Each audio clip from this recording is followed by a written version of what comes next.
Hello and welcome to the first of a new set of videos for 2019 which start to look at how I've gone about building the Trent Valley Railway over the past year, and it will then start to document some of the more detailed things, bits and pieces that go on around the layout during 2019. In this first video I'm going to be talking through on the topic of planning and preparing for a model railway.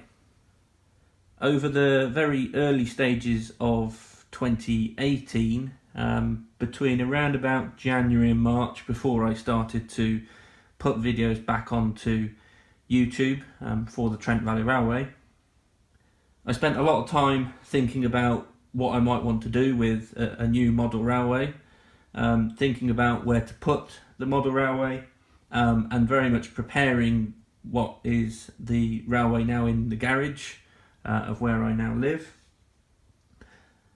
and very much making sure that the garage was fit for purpose, had all the right necessities, the right walls to sort of build the layout from, and the correct flooring was in place, and basically setting out everything I needed to get going with building the Trent Valley Railway. So in terms of planning and preparing for a model railway, there's sort of 5 key things that I've picked out. May have mentioned them just a minute ago, but the first one there is think about somewhere to store or a location to house the layout or a small model railway that you're building. Obviously it doesn't have to be such a large layout like the Trent Valley Railway here, but it's key to think about, well, where can I put the layout and where is best suited to operate a model railway. The second key point here is think about the power to the layout.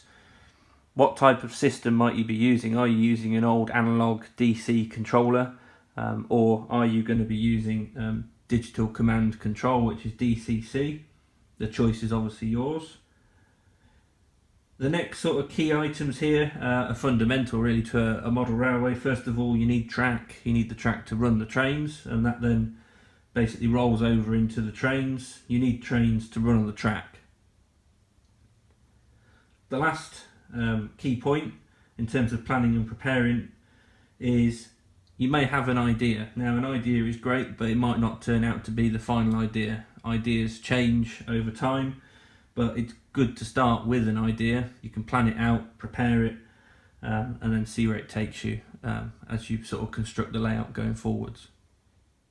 Between January and March in 2018, I spent a lot of time on the planning side, did a lot of sketches and looked at track plans. So first of all, here are some of the sort of sketches that I plotted out about what I might want the sort of Trent Valley Railway sections of the layout to look like. Thought about what sort of scenic sections do I want, where am I going to store the trains, because from my previous layout, which was the Sandwich and Ashford Model Railway, I got very annoyed at getting the trains in and out of the box. So how could I create, for example, a fiddle yard to store the trains so I don't have to do that for the new layout? And obviously here, thinking about, is there enough space to do that as well is a big consideration. For the track plan side, I've used the software that was free to download at the time on the computer. There is now a license required to sort of create a track plan which is of much larger scale, but it was a very good template just to sort of set out what the sort of space I had available in the garage and what sort of would fit, and what I might want sort of my main sort of scenery feature to look like in the future. One of the key aspects of preparing is also to have a look at what rolling stock you might want to operate on the layout. If you have a certain area that you want to model, a certain period of time, a certain location, then obviously you can tailor your rolling stock to that. I'm trying to tailor this between Rugby and Stafford on the West Coast main line, hence why it's called Trent Valley Railway. That hopefully will restrict the sort of amount of rolling stock and the time period here, potentially from around about the 2000s to sort of near enough now. As I mentioned, the key thing about preparing as well is to learn from others. There's plenty of YouTube videos out there. I've been through the process before, building the Sandwich and Ashford Model Railway, which was a good way to basically prepare for building the Trent Valley Railway.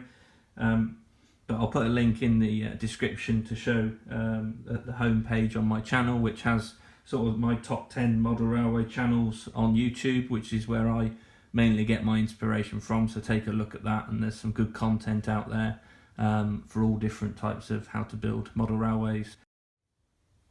So for each of these videos, I'll also share a top tip from my experience. And in terms of planning and preparing for a model railway, always plan and prepare first. Don't rush into things. If you rush into things, you make mistakes, you get things wrong. Take your time before committing to a model railway, because it is a very large project.